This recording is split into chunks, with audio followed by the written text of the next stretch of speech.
नमस्कार। जगत गुरु भगवान श्री कृष्ण जी के चरणों में कृतज्ञता पूर्वक वंदन करता हूँ।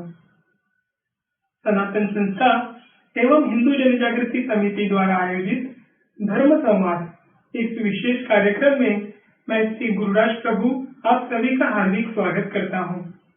बंधुओं, आज हम कोरोना नामक एक महासंकट का सामना कर रहे हैं। इस भयंकर महामारी पर आधुनिक विज्ञान के पास कोई भी दवाई उपलब्ध नहीं है। ऐसे संकट की स्थिति में स्थिर रहने के लिए और मनोबल बढ़ाने के लिए केवल अध्यात्म ही हमें सहायता कर सकता है, तनाव भी कम कर सकता है। आज अनेक देशों के डॉक्टर योग, ध्यान के साथ साथ ओंकार का जप भी करने लगे हैं। आज संपूर्ण विश्व शांति के लिए भारत की ओर देख रहा है। ऐसी स्थिति में हमें अध्यात्म समझकर उसको जीवन में उतारना होगा और इसी अध्यात्म की खोज करने के लिए इस धर्म संवाद में हम चर्चा करेंगे। वर्तमान में इस धर्म संवाद के अंतर्गत हमने वर्तमान आपातकाल के विषय में जानकारी ली।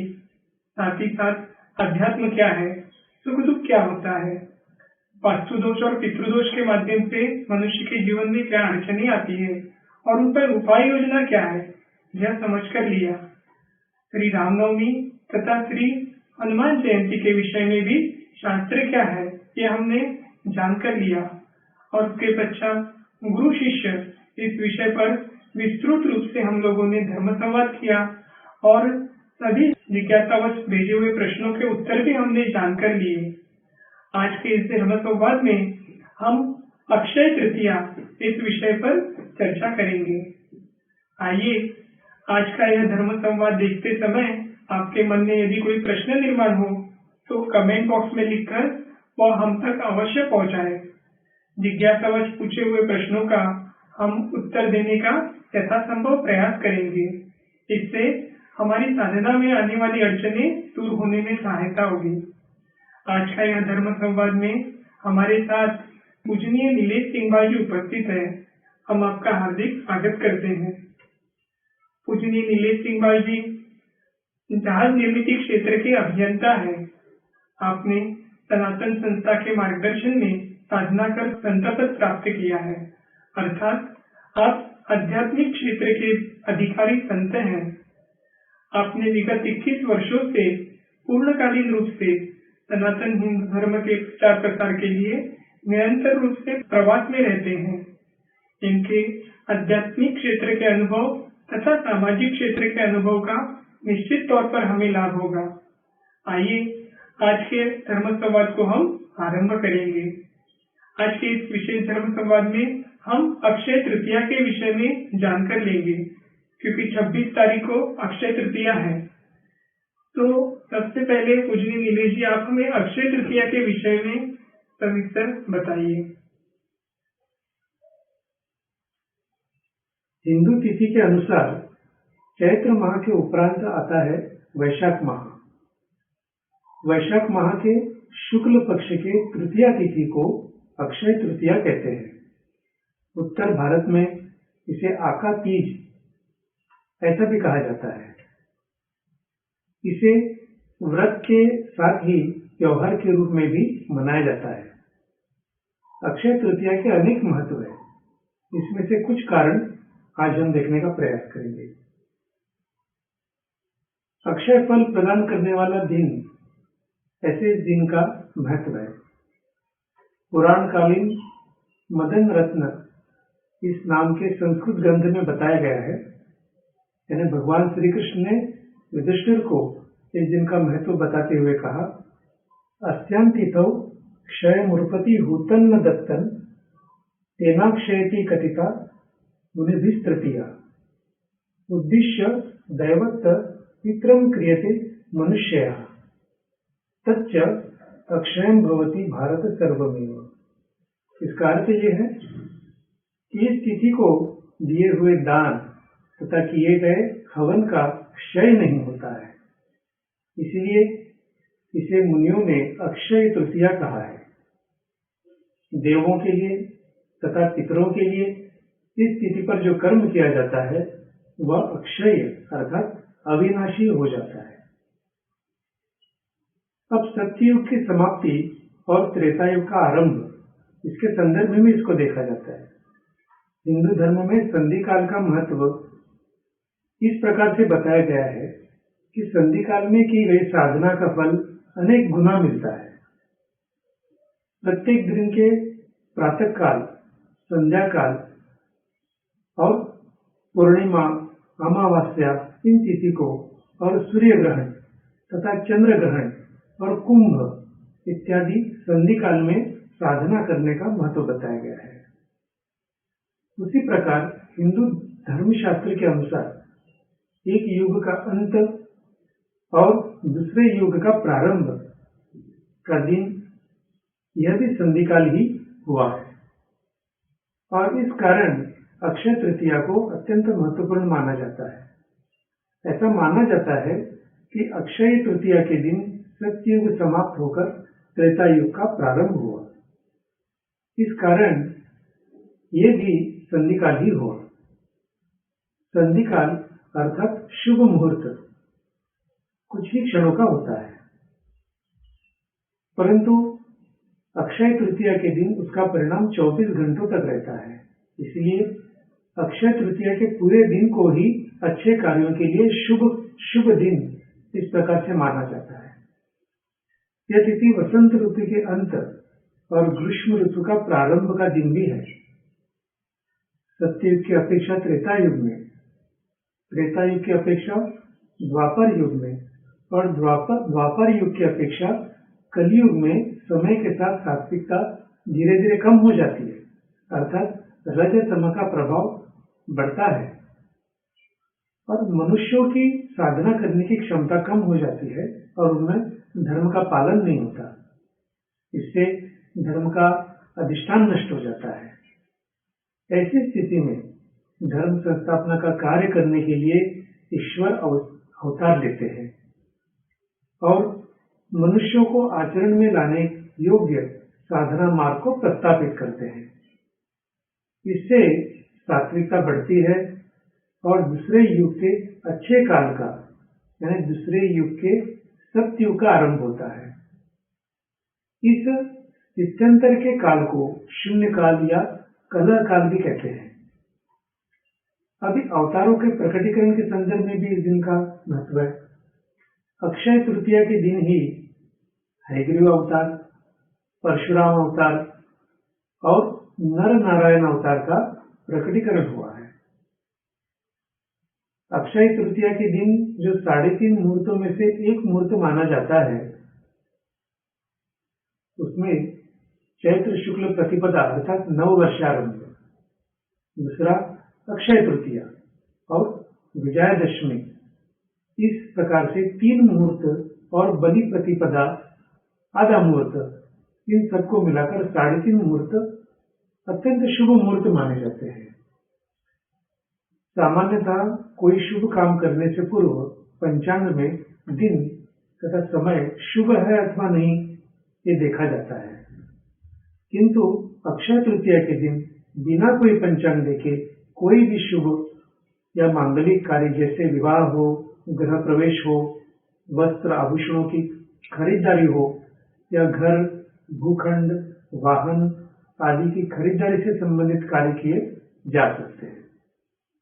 नवीन वस्त्र, आभूषण आदि धारण करने और नई संस्था, समाज आदि की स्थापना या उद्घाटन का कार्य इस दिन श्रेष्ठ माना जाता है। इस दिन गंगा स्नान करने से तथा भगवत पूजन से समस्त पाप भी नष्ट हो जाते हैं। अब अक्षय तृतीया के दिन और एक महत्व ये बताया गया है कि अक्षय तृतीया के दिन ब्रह्मा और श्री विष्णु, इन दोनों देवताओं का सम्मिलित तत्व पृथ्वी पर आता है। इससे पृथ्वी की सात्विकता 10% बढ़ जाती है। तो अब तक हमने अक्षय तृतीया के महत्व से संबंधित विविध कारण देखे, तो ये कुछ जो कारण हमने समझकर लेने का प्रयास किया, ये धर्मशास्त्र के अनुसार अक्षय तृतीया के महत्वपूर्ण ये है, इसमें महत्व बताया गया है। अब तक जो आपने विस्तृत रूप से अक्षय तृतीया का महत्व बताया, उससे ये अंकित हुआ कि अक्षय तृतीया का हमारे जीवन में आध्यात्मिक दृष्टि से बहुत ही अधिक मात्रा में महत्व है। तो हम आपसे ये जानना चाहेंगे कि इस दिन हमने क्या कृति करनी चाहिए। ये जानना हमारे लिए बहुत जरूरी है, बहुत आवश्यक है, क्योंकि धर्मशास्त्र जानने के बाद जो हम कृति करते हैं उससे हमें अधिक लाभ होता है। और जैसे हमने पहले देखा कि किसी भी युग का आरंभ दिन भारतीयों की दृष्टि से सदैव पवित्र ही होता है, ऐसे पवित्र दिन पर किए जाने वाले पूजा पाठ हो, होम हवन हो, नाम जप हो, दान, पितृ तर्पण इत्यादि का लाभ भी अत्यधिक मिलता है। अक्षय तृतीया के दिन पवित्र जल में स्नान करें, हो सके तो तीर्थ क्षेत्र जाकर स्नान करें, अन्यथा बहते पानी में स्नान करें। लेकिन वर्तमान में अभी लॉकडाउन का समय चल रहा है, तो ये संभव नहीं होगा। तो हमें घर में ही स्नान करते समय हम पवित्र नदियों के जल से ही स्नान कर रहे हैं, ये भाव रखकर उस प्रकार से प्रार्थना करके स्नान करें और जाप करें। अक्षय तृतीया के दिन सातत्य से सुख समृद्धि ये देने वाले देवताओं के प्रति कृतज्ञता भाव रखते हुए उनकी उपासना करने से उन देवताओं की हम पर होने वाली कृपा भी क्षय नहीं होता। इस दिन श्री विष्णु सहित वैभव लक्ष्मी की प्रतिमा का कृतज्ञता भाव से पूजन करें। यह दिन होम हवन एवं जप जाप करने में व्यतीत करें। प्रसिद्ध तीर्थ स्थल बद्रीनारायण के कपाट भी इसी तिथि से ही पुनः खुलते हैं। अक्षय तृतीया के दिन हमें और एक कृति करनी है कि इस दिन श्री विष्णु जी का तत्व आकर्षित करने वाले एवं प्रक्षेपित करने वाली सात्विक रंगोली बनाए। रंगोली में सात्विक रंग भरे, विष्णु तत्व के स्पंदन आकृष्ट तथा प्रक्षेपित करने वाली रंगोलियां हम अपने आंगन में, अपने घर के बाहर बना सकते हैं। अब सात्विक रंगोलियां कैसे बनानी है, इसके बारे में सनातन संस्था से एक लघु ग्रंथ प्रकाशित हुआ है। इसका नाम है देवताओं के तत्व आकृष्ट करने वाली सात्विक रंगोली। तो इस लघु ग्रंथ के माध्यम से आपको सभी देवताओं के तत्व कैसे आकर्षित करना है, उसके लिए किस आकार की रंगोली बनानी है, इसके बारे में बहुत विस्तार से शास्त्र बताया गया है और सचित्र ये शास्त्र इसमें दिया गया है। पूजनीय नीलेश जी, आपने अभी इस दिन देवता और पितरों के लिए कार्य करने के विषय में बताया, तो हम आपसे ये जानना चाहेंगे कि पितरों की दृष्टि से या इस दिन तिल तर्पण के महत्व बताया गया है, तो ये तिल पर तर्पण होता क्या है और इसका उद्देश्य क्या है, आप हमारे दर्शकों को बताइए।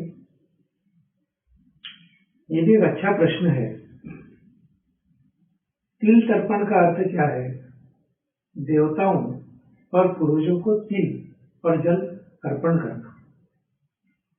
तर्पण का अर्थ है देवता और पूर्वजों को जलांजलि अर्थात अंजलि से जल देकर उन्हें तृप्त करना। पितरों के लिए दिया हुआ जल ही पितृ तर्पण कहलाता है। पूर्वजों को अपने वंशजों से पिंड और ब्राह्मण भोजन की अपेक्षा रहती है, उसी प्रकार उन्हें जल की भी अपेक्षा रहती है। तर्पण करने से पितर संतुष्ट हो जाते हैं। तिल सात्विकता का और जल शुद्ध भाव का प्रतीक है। देवताओं को श्वेत और पूर्वजों को काले तिल अर्पण करते हैं। काले तिल द्वारा प्रक्षेपित रजतमात्मक तरंगों की सहायता से अतृप्त लिंग देह पृथ्वी पर उनके लिए की जा रही विधि के स्थान पर सहज आ सकते हैं तथा विधि में से उनका अंश सहजता से ग्रहण कर वे तृप्त हो जाते हैं। तो ये तिल तर्पण का शास्त्र है। अभी आपने जैसे बताया कि देवताओं को श्वेत तिल का तर्पण किया जाता है, तो हम ये जानना चाहेंगे कि ये तर्पण करने की पद्धति क्या है, देवताओं को तर्पण हम किस प्रकार से करें।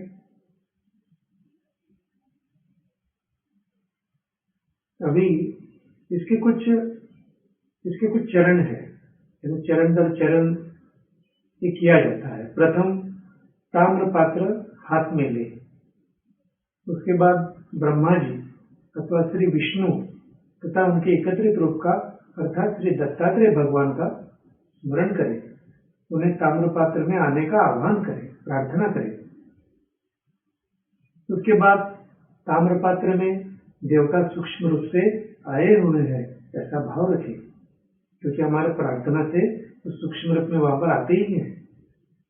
श्वेत तिल हाथ में ले और साक्षात देवता के प्रति तिल अर्पण करने का भाव रखते हुए तिल जल के साथ देव तीर्थ से अर्थात हाथ सीधा कर उंगलियों के ऊपर से ताम्र पात्र में अर्पण करें। उसके बाद देवताओं को नमस्कार करें। अभी हमने देवताओं को तिल तर्पण करने की जो पद्धति है, आकृति है, वो देखी। इस प्रकार देवताओं के प्रति भावपूर्ण तरीके से तिल और जल अर्पण करने से देवताओं की सात्विकता अर्पण करता अधिक मात्रा में ग्रहण कर पाता है। तो ये शास्त्र है इसके पीछे। तो वैसे ही जो पितरों के लिए तर्पण किया जाता है, तिल तर्पण, तो उसका भी हमें आप महत्व बताइए। अवश्य। अक्षय तृतीया के दिन उच्च लोक से पृथ्वी लोक पर अधिक मात्रा में सात्विकता प्रक्षेपित होती रहती है। अन्य दिनों की तुलना में इसकी मात्रा 60 से 70% अधिक प्रमाण में होती है। और ये सात्विकता ग्रहण करने हेतु भूलोक के अनेक जीव इस दिन पृथ्वी के निकट आते हैं। इनके कारण मनुष्य के लिए कष्ट की आशंका भी रहती है। अतृप्त पूर्वजों के कारण कष्ट की मात्रा 30 से 40% हो जाती है। पूर्वज पृथ्वी के निकट आने के कारण उनके लिए किए गए तिल तर्पण से उन्हें ऊर्जा प्राप्त होकर उन्हें गति भी प्राप्त हो जाती है। तो ये पूर्वजों को तिल अर्पण करने के पीछे का शास्त्र है। जैसे आपने ये पितरों को तिल तर्पण करने का शास्त्र हमें समझाया, आप हमें इसकी पद्धति भी समझाइए कि पितरों को, जैसे देवताओं को अपने तिल तर्पण देने की पद्धति बताइए, वैसे पितरों को तिल तर्पण करने की कोई पद्धति है क्या? यदि है तो वो भी आप हमें बताइए। अवश्य। तो पितरों को तिल तर्पण करने की भी कुछ पद्धति है, इसके भी कुछ चरण है। जैसे मैंने देवताओं के बारे में बताया, उसी प्रकार से यहाँ पर भी एक ताम्र पात्र में अपने पूर्वजों का आह्वान करें। पूर्वज वहां पर सूक्ष्म रूप से आए हैं ऐसा भाव रखें। हाथ में काले तिल ले लीजिए। तिल में श्री विष्णु और ब्रह्मा जी के तत्वों को आने के लिए प्रार्थना करें। इसके उपरांत देवता तत्व से संचारित तिल जल के साथ पितृ तीर्थ से अर्थात अंगूठा और तर्जनी के मध्य से ताम्र पात्र में अर्पण करें। हम पूर्वजों के प्रति तिल और जल अर्पण कर रहे हैं ऐसा भाव रखें। इस समय पूर्वजों को गति देने हेतु श्री दत्तात्रेय भगवान का स्मरण करें, ब्रह्मा जी अथवा श्री विष्णु को प्रार्थना करें और इसमें प्रार्थना का फल भी हमें मिलता है। तो ये पद्धति है पितरों को तिल तर्पण करने की। आपने अपने विस्तृत रूप से देवताओं को तथा पितरों को तिल तर्पण किस प्रकार से किया जाता है ये बताया। तो ये तिल तर्पण की जो विधि है, तो इसका महत्व क्या है, ये आप हमारे दर्शकों को बताइए। पितरों को तिल प्रिय होते हैं तथा तिल का उपयोग करने से पितरों के लिए की जा रही विधि में असुर विघ्न नहीं डाल सकते। इसके साथ ही तिल में सात्विकता ग्रहण करने की और रजतम नष्ट करने की क्षमता अधिक मात्रा में होती है। तिल तर्पण करते समय ताम्र पात्र में पूर्वजों का आह्वान करने के उपरांत यजमान के भाव के अनुसार उनकी लिंग देह ताम्र पात्र में आते हैं। इन लिंग देहों के चारों ओर काला आवरण बना रहता है।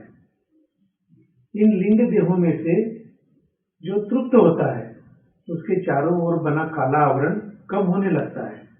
इन लिंग देहों को सात्विकता प्राप्त हो जाती है तथा चैतन्य का कवच निर्माण होने लगता है। इसके कारण यह लिंग देह जड़त्व त्याग कर हल्का बन जाता है और उसे गति प्राप्त हो जाती है। साथ ही उसे आगे के लोक में जाने के लिए ऊर्जा और प्राण शक्ति प्राप्त हो जाती है।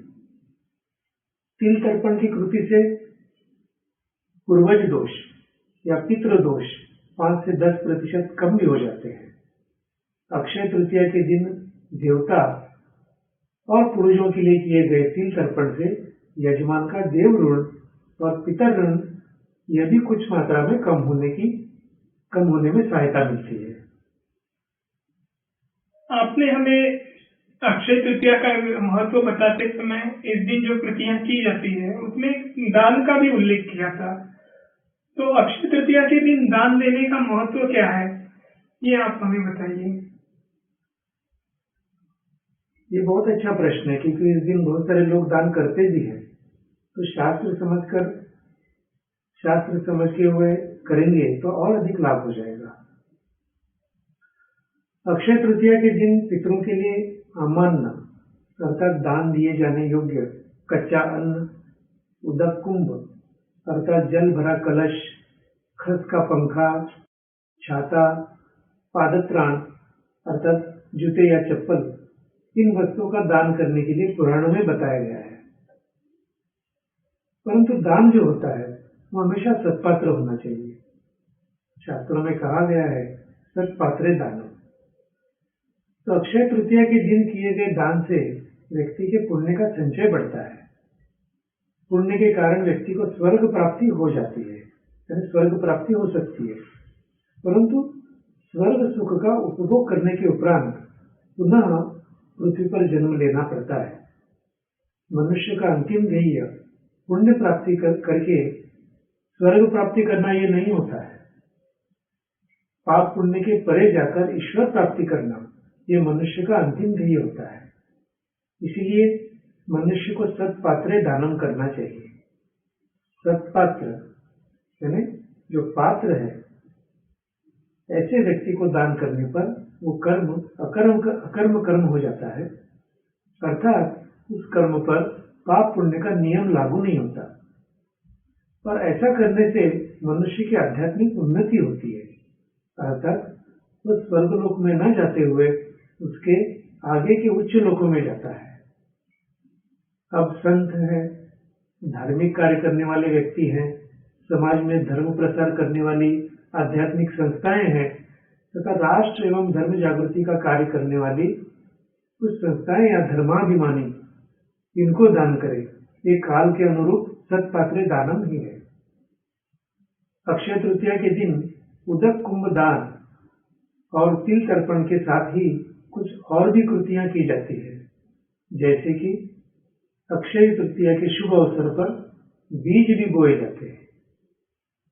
इस दिन मृत्तिका पूजन, वृक्षारोपण ये भी किया जाता है।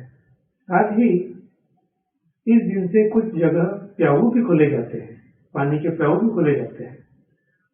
अब महाराष्ट्र में अक्षय तृतीया के दिन महिलाओं के लिए विशेष महत्व रखता है। इस दिन महिलाएं चैत्र शुक्ल तृतीया के दिन प्रतिष्ठापित चैत्र गौरी का विसर्जन करती है।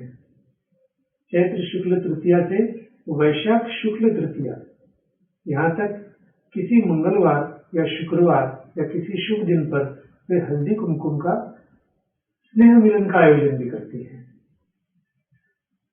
तो ये बहुत सुंदर शास्त्र अपने धर्मशास्त्र में दिया गया है।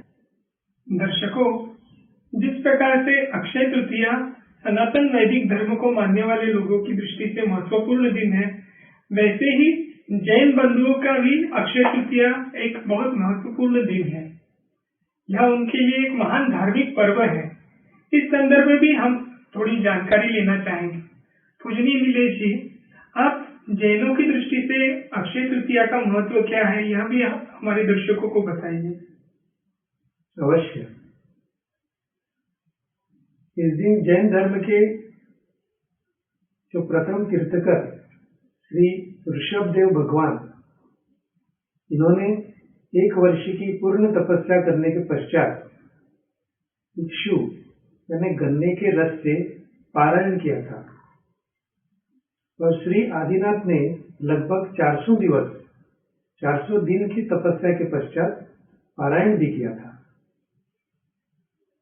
यह लंबी तपस्या 1 वर्ष से अधिक समय की थी, अतः जैन धर्म में इसे वर्षी तप इस नाम से भी संबोधित किया जाता है। आज भी जैन बंधु वर्षी तप की आराधना कर अपने को धन्य समझते हैं। यह तपस्या प्रतिवर्ष कार्तिक के कृष्ण पक्ष की अष्टमी से आरंभ होती है और दूसरे वर्ष वैशाख के शुक्ल पक्ष की अक्षय तृतीया के दिन पारायण कर पूर्ण की जाती है।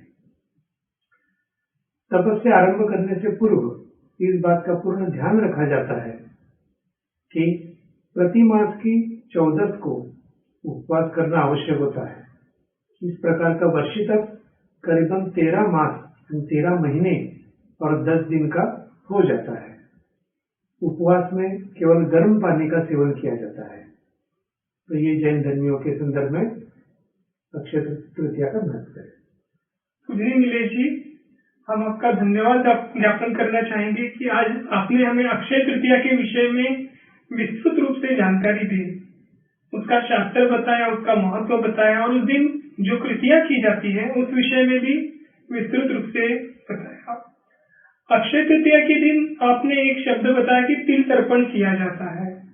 अभी एक प्रश्न जो हमारे पास हमारे दर्शकों ने भेजा हुआ है वो उसी से जुड़ा हुआ है, तो वह मैं आपसे पूछना चाहूंगा कि क्या आत्महत्या करने वाले के लिए वर्ष श्राद्ध नहीं किया जाता, ये उन्होंने पूछा है। और अगर ऐसा है तो ऐसे जिन्होंने आत्महत्या की उनकी मुक्ति के लिए क्या उपाय योजना शास्त्रों में बताई है? ये एक महत्वपूर्ण प्रश्न आपने पूछा हुआ है।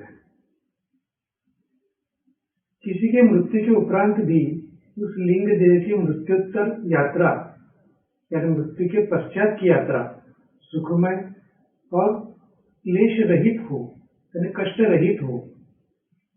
मृतात्मा को अगले लोकों में जाने के लिए सद्गति मिले, इसके लिए हिंदू धर्मशास्त्र में शास्त्र विधि करने के लिए कहा गया है।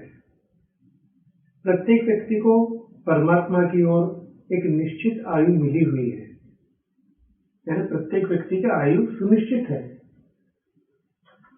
इस आयु के पूर्व ही यदि व्यक्ति हत्या या आत्महत्या या दुर्घटना या रोग के कारण मर जाता है तो उसे अकाल मृत्यु कहते हैं। इसमें से आत्महत्या ये सबसे बड़ा कारण होता है। धर्मशास्त्रों में आत्महत्या करना अपराध माना गया है। आत्महत्या करना निश्चित ही ईश्वर का अपमान है। ऐसा माना जाता है कि जो व्यक्ति आत्महत्या करता है उसकी आत्मा को शांति नहीं मिलती है और वो मृत्यु के उपरांत तुरंत ही प्रेत बनकर अनिश्चित काल के लिए भटकता रहता है। उसे नहीं स्वर्ग में जाने का रास्ता मिलता है, नहीं नरक में जाने का रास्ता मिलता है। वो जीवन में पुनः नहीं आ सकता है। ऐसे में आत्मा कदम में लटकती रहती है। वो तब तक अंतिम स्थान प्राप्त नहीं करती जब तक उनका समय नहीं आ जाता। जब तक आत्महत्या किए व्यक्ति का लिंग देह यानी सूक्ष्म शरीर प्रेत बनकर भटकता रहता है तो वो जो उनका कुल रहता है वो कुल में वंशजों को अनेक प्रकार के कष्ट भी देता है। जब कोई व्यक्ति आत्महत्या करता है तब एक प्रकार से ईश्वर द्वारा निर्धारित किए गए जीवन, ईश्वर ने हमारे लिए कुछ निर्धारित करके दिया हुआ है, तो ईश्वर द्वारा निर्धारित किए गए जीवन प्रारब्ध को बीच में ही छोड़कर जीवन समाप्त करता है। तो ये ईश्वर के निर्णय का अपमान ही है। इस कारण धर्मशास्त्र में दंड के रूप में उसके लिए शास्त्र विधि का प्रावधान नहीं बताया गया है। पर अभी आत्महत्या करने वालों के लिए भी श्राद्ध करने की परंपरा आरंभ हुई है। इसमें यदि आत्महत्या करने वाला विवाहित है और उसका श्राद्ध कर्म आगे चालू रखने के लिए वंशज है, तो उसके लिए पितृपक्ष के चतुर्दशी अर्थात घात चतुर्दशी के दिन श्राद्ध कर ये श्राद्ध कर्म कर सकते हैं। इस चतुर्दशी की तिथि को दुर्घटना में मृत, शस्त्र से मारे गए, अकाल मृत्यु होने वाले तथा आत्महत्या करने वाले, इन सभी का श्राद्ध किया जाता है। अब यदि आत्महत्या करने वाला अविवाहित है तथा उसका श्राद्ध कर्म भविष्य में चालू रखने वाला कोई नहीं है, तो ऐसे लिंग देह को प्रेत योनि से मुक्त कराने के लिए नारायण बलि का विधि करना पड़ता है। ये विधि एक बार ही किया जाता है और फिर उसके लिए वार्षिक श्राद्ध करने की आवश्यकता नहीं होती है। नारायण बलि के संदर्भ में अधिक जानकारी के लिए या श्राद्ध के संदर्भ में सनातन संस्था ने प्रकाशित किया हुआ श्राद्ध भाग 2 और श्राद्ध विधि का अध्यात्म शास्त्रीय आधार, इन ग्रंथों का आप अवश्य पठन करें, इसका अवलोकन करें। आत्महत्या करके भटकने वाले लिंग देह को मुक्ति न मिलने के कारण कष्ट होता है, इसलिए वो अपनी मुक्ति के लिए उसका परिवार प्रयास करे। इस हेतु वो अपने परिवार को अधिक कष्ट देकर उनका ध्यान आकर्षित करता है। इस कष्ट से बचने के लिए तथा उस लिंग देह की प्रेत योनि से शीघ्र मुक्ति होने के लिए उस परिवार के सदस्यों को श्री गुरुदेव दत्त ये नाम जप करना बहुत आवश्यक है। पूजनीय नीलेश जी, आपने यह जो आत्महत्या के विषय में शास्त्र बताया, वह जानकर हमें ये समझ में आ गया कि आत्महत्या करना कितना घोर पाप है और कितनी अयोग्य कृति है। अभी और एक प्रश्न जो हमारे पास आया है, वो एक धार्मिक जो कृतियां की जाती है मृत्यु के पश्चात, उसी से संबंधित है। अब लोग अंतिम अनुष्ठान के लिए ज्ञान प्रबोधिनी नामक एक संगठन के पास जाते हैं, जहां पर धर्मशास्त्र के अनुसार पूर्ण रूप से विधि सम्मत श्राद्ध नहीं होता है। तो मृत व्यक्ति के लिए इस प्रकार से किया हुआ श्राद्ध या अनुष्ठान लाभदायी हो सकता है क्या? अब किसी भी क्षेत्र में आप देखते हैं, व्यवहार में भी, तो जिस क्षेत्र में हमें लाभ चाहिए या सफलता चाहिए, तो वहां पर शास्त्र का उपयोग करने से उसका उचित फल मिलता है। जैसे वैदिक शास्त्र को वहां हम अपने मन के अनुसार नहीं कर सकते। इस प्रकार से हमें वैद्य बताते हैं, डॉक्टर बताते हैं, तो उसी प्रकार से हमें करना पड़ता है।